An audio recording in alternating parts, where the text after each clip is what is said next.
everyone, welcome back to my channel. So today I have a new perfume to review for you, and it is the new release from Hugo Boss in their The Scent range, Boss The Scent, and it's called Elixir. I'm going to be letting you know what this smells like, how it compares to the others in the range.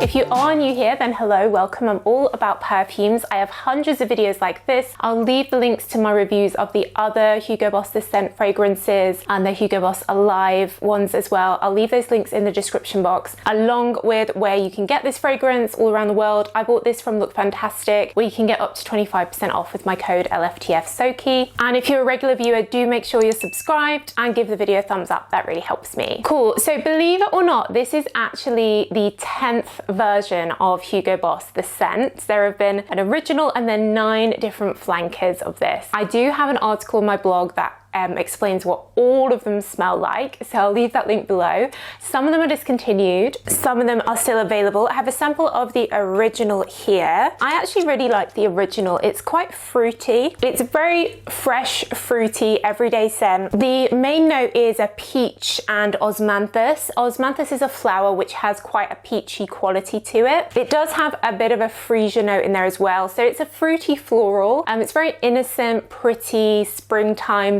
summer, definitely not heavy, very refreshing. Fans for, like, if you're just like a generic fruity floral, then you would like this. You can usually get these at quite affordable prices. They are priced a bit more affordably than a lot of designer perfumes, and then often you can get them on offer as well, particularly the ones that have been out for a while. So they are quite an affordable range. One that I really recommend is called Boss The Scent Le Parfum. This came out a few years ago, and I really recommend it for autumn when the weather changes and you want something really cozy. It's a woody fragrance, and it's made by a company called Givaudan, and they created a new note for this, which is called Akigala wood. It's a fantasy note. There isn't a real tree called that, but it's got a really lovely quality to it. Sometimes woody notes like cedar, vetiver can be quite masculine, whereas this doesn't feel masculine. It's just very calming and cozy. And there's also an orange blossom in here, which you know is one of my favorite fragrance notes. It lifts it, adds that fresh floral tone to the perfume, but it's really cozy. I really like this for when it's not super cold, but it's just starting to change, and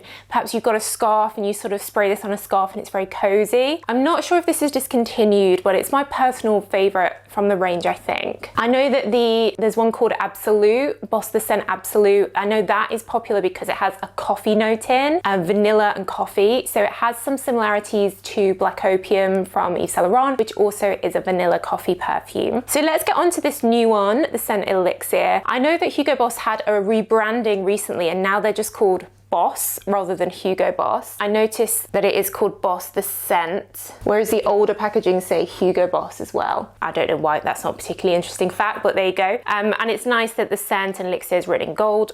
So the main note in here is belladonna flower. Now, if you're into your flowers, you'll know that belladonna is the flower that's also called deadly nightshade. It's a poisonous flower that can kill you. So it's interesting that they've used that. I doubt this actually has any actual belladonna flower in here. It will be a synthetic creation like most perfumes are. I can confirm though, I have been wearing this today and I have not died, so it is not deadly, not toxic. I believe it was used as poison, but it can also be used in medicine as well. I'm not sure. Anyway, what does it smell like? So it has a slightly sweet floral quality to it. Maybe sweet's not the right word. Green. It's a green floral. It smells herbaceous. It smells like being in a woodland, almost like an ivy note. Green floral. The second note that's in here is ambergris, which is what comes through as the main note once it's settled. So at first you get this green floral, almost like a tea,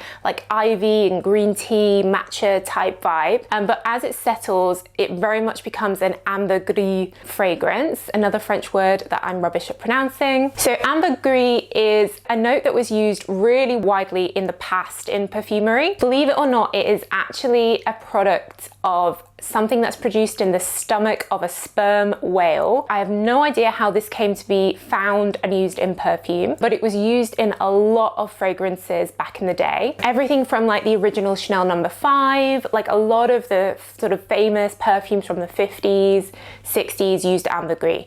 I believe it's banned in perfumery today, so again, it will be synthetically recreated. It has quite a musky, minerally tone to it, and it fits into a category of fragrance notes called animalistic, which is really hard to describe, or animalic, which means scents that are derived from animals. Probably the other most famous one is civet, which was also used in a lot of perfumes back in the day, which is from a gland of the anal gland of a civet cat. Again, I have no idea how that came to be found and used in perfumery, and I'm not sure I want to know. So they tend to be quite musky basically, and quite classic traditional scents. I find ambergris to be quite a unisex fragrance, and I would definitely class this as a unisex fragrance. I know they have released a men's version, but I actually feel this is very unisex. It has a minerally quality, like the smell of a stone, if that makes sense, like a rocky,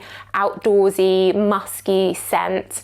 And that works well with the greenness of the belladonna note. It's definitely not particularly strong or heavy. It's quite close, musky. It feels kind of clean. It reminds me of going into the bathroom perhaps after my boyfriend's been shaving, and there's that quite clean feeling to the smell of the air. It's not what I expected from the range, considering the original is this fruity floral. The flankers tend to be, well, they are totally different to the original on the whole. And given it's called Elixir, that tends to make me think that it's super strong, but it isn't. It's more like everyday eau de parfum. Definitely, if you're a fan of ambergris, this is a great perfume for you. And if you like those like green, matcha tea type fragrances and you're looking for something quite calming, I'd recommend this. It could also be layered with other perfumes to add these type of notes if you wanted to make something a bit muskier. It's certainly interesting and quite brave. I don't really think this purple packaging and bottle is really the right color for this. Maybe I would have made it green or gray, because purple makes me think of like berries or something like that. It's not my type of scent. I personally do not like ambergris, and I don't tend to wear these like green ivy type scents, so I don't mind them that much. So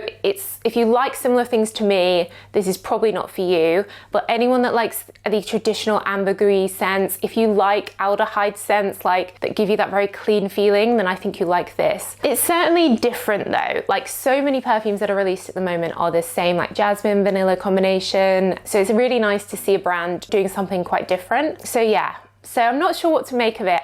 I'm not sure if it's Soki approved because it's not that good for like projecting. Like I can smell it around me, but yeah, so I'm kind of on the fence on this one basically. I think because it's not to my taste, I'm struggling to say it's Soki approved. So yeah, interesting release there. Guys, let me know what you think. Have you tried this? What do you think about it? Which is your favorite out of all the 10 different Boss the Scent perfumes? Do let me know in the comments. And like I said, I'll leave the links down below. But that's it guys. So thanks so much for watching as always, and I will see you in the next video. Bye.